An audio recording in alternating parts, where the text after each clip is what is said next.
Ladies and gentlemen, welcome back to The Truth. I'm your host, the one you love the most, Niall Hassan, back with a brand new episode here in The Truth, barely back. Joined once again with my boy AJ Ponciano. AJ, you got to be doing better than me. How are you doing? Yeah, I'm doing great. I mean, in comparison to you, I'm doing much better. Yeah, so I guess this works that I have excuse me, a microphone now. If you guys can't tell, I'm sick. I've been sick since Tuesday. It's been a rough couple of days. I don't know what I have, but I'm going to be pressing mute a lot on my microphone today so I don't try to cough as much as I can.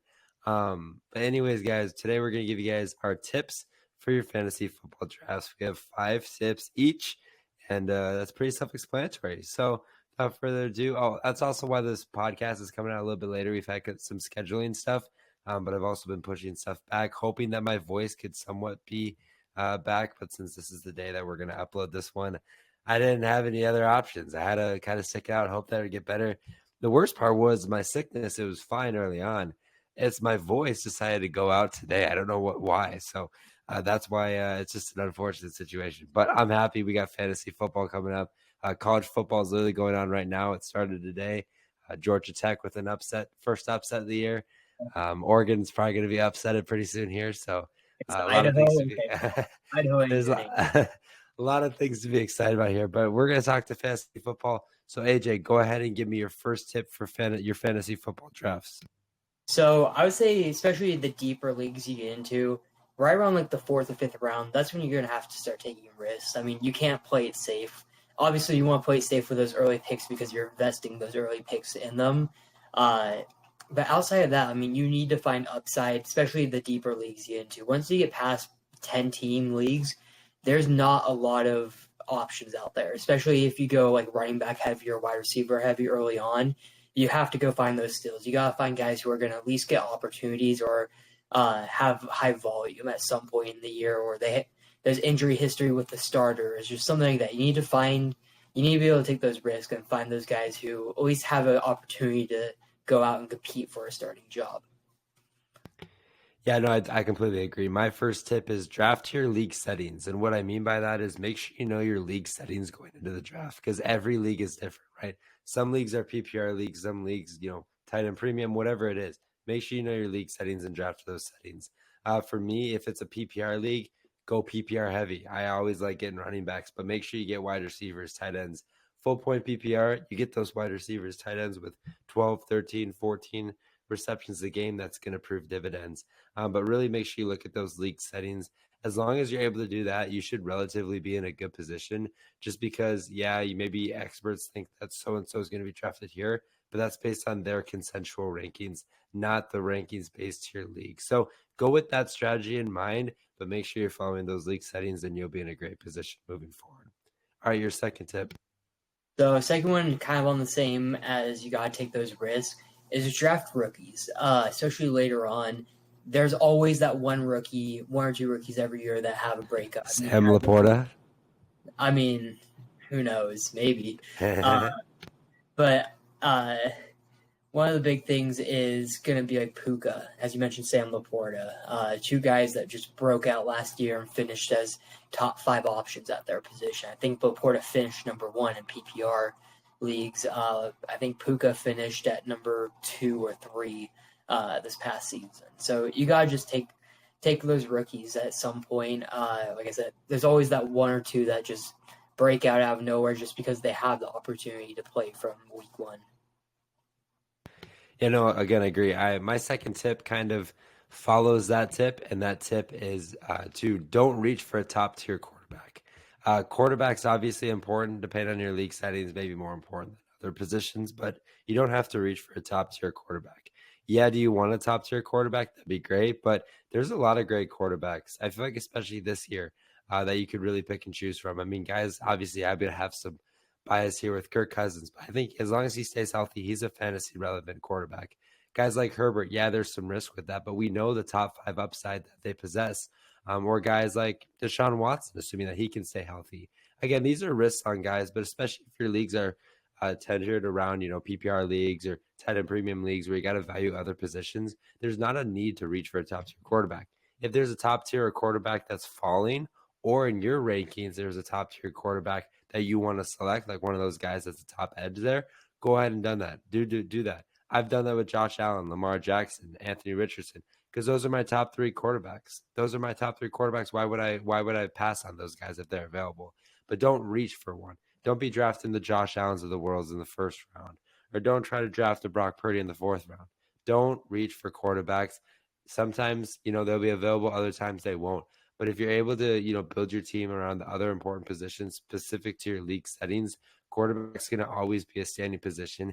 And if for some reason you get a lower end quarterback, let's say for a team, like maybe like a Bryce Young, maybe that's a little too far. There's other quarterbacks that you can pick up, and there's going to be a lot of injuries. There was I think 14 or 15, 16, something like that, NFL teams last year that had a second quarterback start at least one game. So it's going to happen. It's kind of a rotating cycle. Obviously, injuries are a part of it. Just don't go out and reach out for a quarterback or a tight end, really.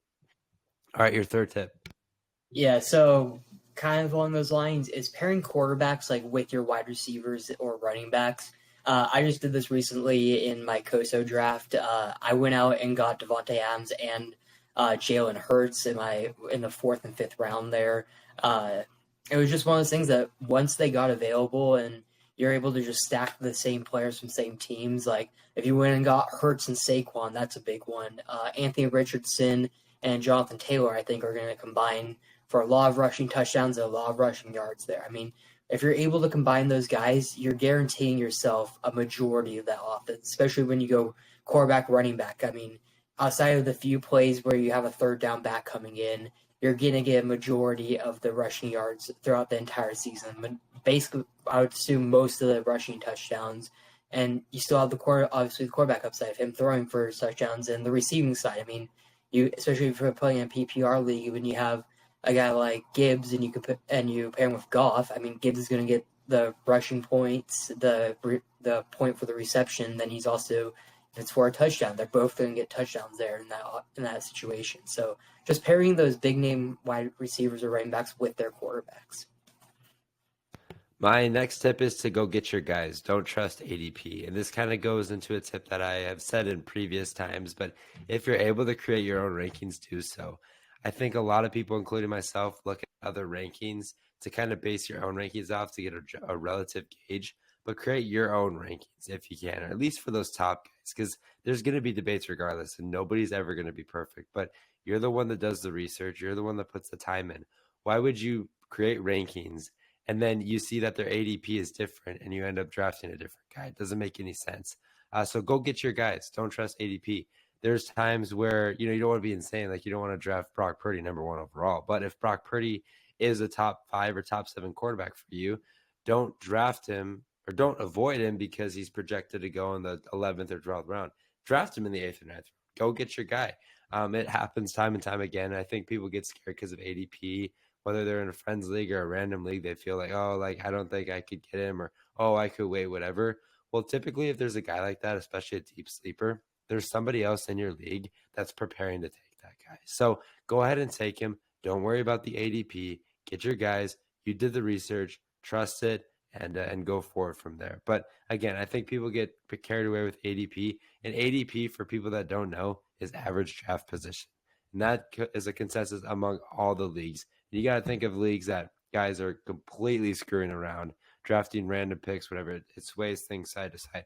It's a good gauge to see where a player is ranked or kind of what their positioning will look like, but it doesn't mean that that's where they should be drafted every time. Again, ADP is there to be kind of a something to look at, but not something to necessarily draft your team about. Okay, your fourth tip. Yeah, so mine's basically the same in drafting your guys, but also use ADP to your advantage. I mean, there's going to be guys way higher than what you have your rankings, and you can wait on your guy. Obviously, you want to go draft your guy, but say if you're deciding like, hey, I really like this guy, but his ADP's 50 slots lower. It's like, well, I can wait another round or two and go get upside somewhere else. I mean, that's also like drafting your guys. But again, use ADP to your advantage. If there's someone that you don't like and you're not drafting him, like Zamir White, for me personally, I'm not going to trust him because I don't really trust the running back room there for the Raiders, especially Zamir White. First year, going to have a lot of that workload.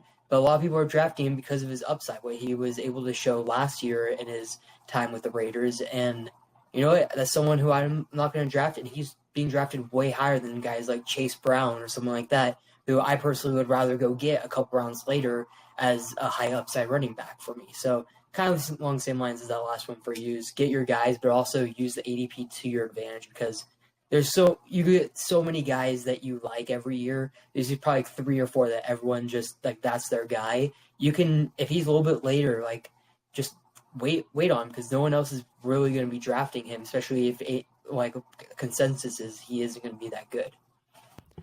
Yeah, my fourth tip is okay to change your draft strategy mid-draft. I think going into a draft, people have a strategy, and they should, right? They should have a plan of attack. If you go into anything, you should have a plan of attack. But be okay to change that plan of attack and change that strategy as the draft goes on. Maybe you go into that draft saying, hey, I want to draft 3 receivers with my first 3 picks. Okay, great. But then you realize that, hey, there's a couple good running backs on the board or a quarterback on the board, and you end up changing your strategy. A lot of people will freak out. Don't. It's okay. It happens. It's part of fantasy football. The biggest thing is, as long as you're willing to be okay to change your draft, it's going to prove to be huge for you. I've had mock drafts where it's been going great. I've changed one thing up. I feel like my whole draft is ruined. There's been other times where I've had no strategy whatsoever. I did things that I wasn't expecting, and it ended up being really good for me. Regardless, these are a lot of great fantasy options. Everyone that's getting drafted is a potential to help your fantasy team succeed. So it's okay to change your draft strategy. But it's important to have a plan of attack. It's important to have a plan in motion. That way, as time goes on, you're able to adjust, and you're really able to build that team that can help you win a championship. As I've said, there's been many drafts where I've gotten into a draft with a set strategy, came out with a completely different team. It's all part of it. Be okay and be willing to do so. It'll prove to be huge for you down the line. Okay, your final tip. So final tip is those mid tier like tight ends at second tier, third, like high third tier.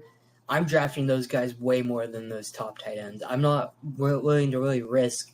Not I wouldn't say risk, but like go out and draft a tight end in the second, third round, even the fourth round. I really don't want to go like those Sam Laporta, Kelsey, McBride, Andrews. Like yes, they're great tight ends, but if you look at fancy tight ends, especially in PPR, every year you always have your top 2 guys that finish about 3 points apart from each other, 3 to 5, and then that like 3, 4, 5, 6 tight ends are maybe like 10 to 15 points less than those top 2, and then after that it's only really like a 5 to 6 point difference between 6 and like 15. I mean, every team has at least one starting tight end. You're gonna find value somewhere, especially if you go with the tight end on a very pass happy team, or a team that's probably going to be losing a lot. I mean, if he's one of the top options there in that offense, he's going to see the ball a good amount.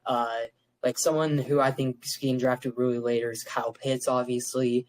Pat Freiermuth, honestly, I get it. He didn't have the best year last year, but he is getting Arthur Smith, the former Falcons head coach last year. And if you look how many 2 tight end sets that they were using, and how they were using their tight ends, that was a majority of their offense. I know Kyle Pitts didn't have a great year, but if you look at someone like Jonnu Smith, he had a great year. I think he led the team in receiving touchdowns. He had like 600 yards, and that's Jonnu Smith, who's like 35 now. Yeah, Pat Freiermuth, who's going to be more that receiving tight end there. He's not a good blocking tight end. They're probably going to have Washington, he was a rookie last year out of Georgia.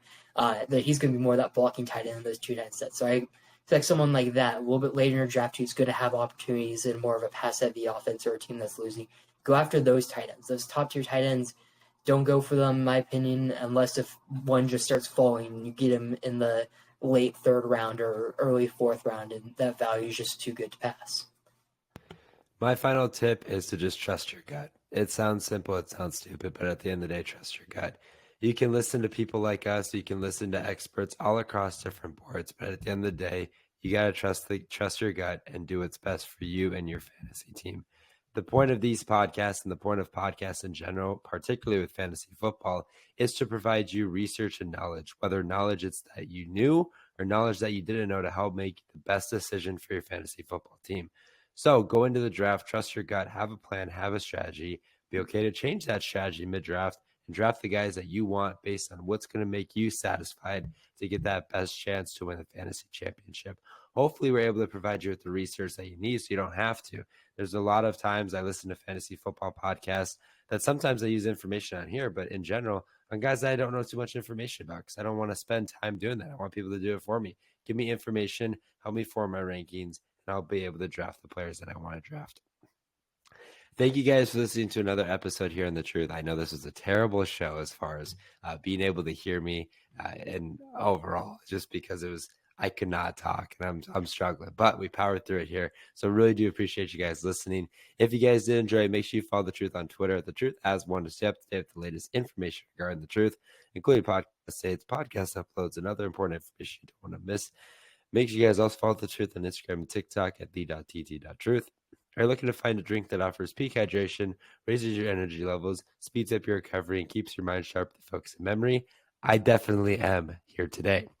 Look no further than Acid Rainwater. I'm excited to partner with Bloodline Sports AZ and Acid Rainwater, which focuses on peak hydration and productivity, while also maintaining an ecosystem-friendly product.